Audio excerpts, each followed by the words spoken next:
Hey feasters, and welcome to episode 87, and we've got a great show for you today, especially for all you non-writers. If you're struggling to write content and are looking for a framework to follow, that's what this episode's all about. Ready? Let's dive in. Welcome to the Ask Rezzz podcast. I'm Jason, and I'm here to help you get past those bumps in the road, those struggles, those things that hold you back from building an amazing and profitable freelance business each and every single day. And today's question is, what is my writing process?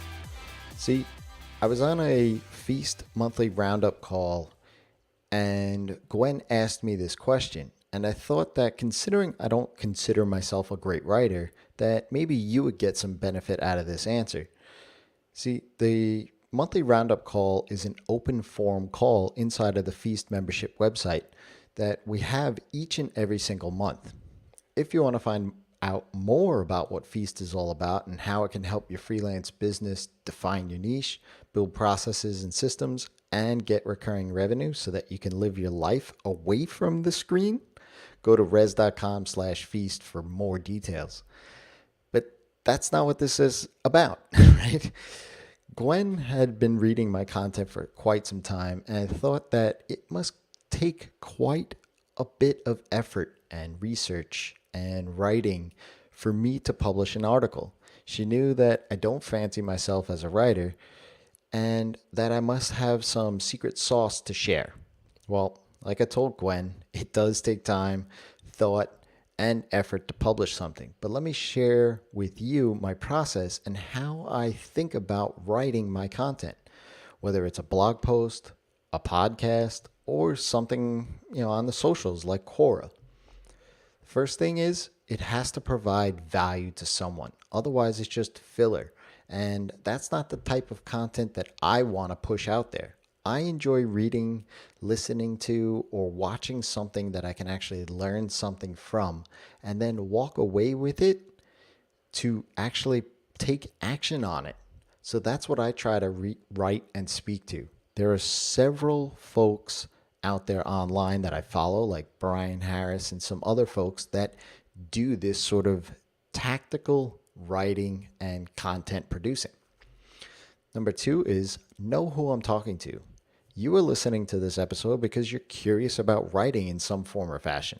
Maybe you're writing already and you're looking to learn something new. Each and every piece of content I write, I pretend like it's just for that single person. I want to make sure that it resonates with them personally so that they can walk away from it with the value they expected. Speaking in vagary and generalities, I think both of those are just two made-up words that I just had come to me. But at least for me, it does not work as well. For anything I do, and I guess this is really what I speak to all the time, since I talk about helping you niche down, right? I niche down my content as well. Number 3, start with the end in mind. I try to figure out what it is that I want the reader to come away with and then work backwards. What is the outcome or the transformation that I want the reader to go through? Item 4 is making it personal at some level or another. I enjoy sharing my own experiences in my content. You may have heard me say this before. I'm just a guy from New York, and if I can do it, so can you. But that want there, that need for that connection is made through statements like that, through statements about my son and my wife and how I live my life. That solidifies the connection that I want somebody to feel so that, as a freelancer, we're not alone in this. We're not snowflakes. We don't go through life experiencing things that nobody else experiences. So I want to make that connection. The 5th thing is I try to make it entertaining. At some level, all content needs to be entertaining. No one wants to read something that goes on and on and on like those huge car manuals, right? Item 6, just write. I find a time and place that's comfortable for me, and I open up Ulysses and I write. Ulysses is my app of choice because I enjoy writing in Markdown. I am a developer, and Markdown is a markup language that essentially is plain text. For me, it's just easy to write in and have all the formatting dealt with at a later time, which leads me to number 7. I wrap it all up. If I need to polish it up by doing some research, then I do that. Then I put the necessary links and other elements that are needed into the piece of content, like imagery or videos or any of that kind of thing, format it in a way that it best fits the place that it's going to live, and then push publish. That's it. It's pretty simple. It works for me, and I do it quite often, apparently. And I don't even consider myself a writer, but maybe I am. I don't know. You tell me. I'm always constantly learning too. Maybe that's tip 8. I try to get better all the time and improve as I go. Hopefully that does come across, especially if you read some of my content from a few years ago. So thanks, Gwen, for the question. I hope you got something out of this as well.